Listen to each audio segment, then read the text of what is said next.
இன்னைக்கு கீரை போண்டா எப்படி செய்யறதுன்னு பார்க்கலாம். அதுக்கு 200 கிராம் அளவுக்கு கடலை பருப்பை நான் 1 மணி நேரம் ஊற வச்சு வச்சிருக்கேன். 2 கைப்பிடி அளவுக்கு சிறுகீரையை பொடியா கட் பண்ணி வச்சிருக்கேன்.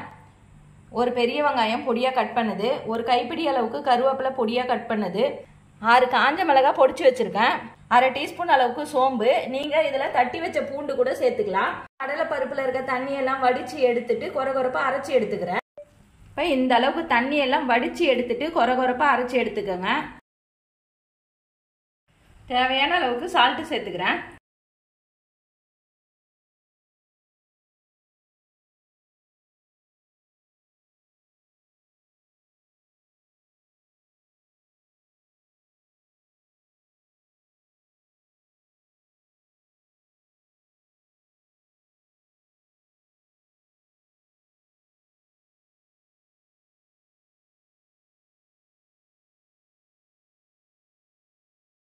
இப்போ மாவு நல்லா கலந்தாச்சு. இதை குட்டி குட்டி போண்டாவா போட்டு எடுத்துக்கலாம்.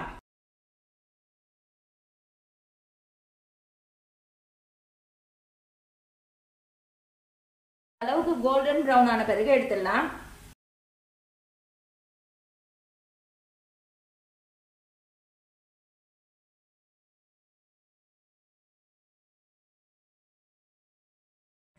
இந்த ஹெல்தியான கீரை போண்டாவை உங்க வீட்டு குட்டீஸ்க்கும் செஞ்சு கொடுங்க. செஞ்சு கொடுத்துட்டு எப்படி இருந்துச்சுன்னு சொல்லுங்க. லைக் பண்ணுங்க, ஷேர் பண்ணுங்க, கமெண்ட் பண்ணுங்க, சப்ஸ்கிரைப் பண்ணுங்க.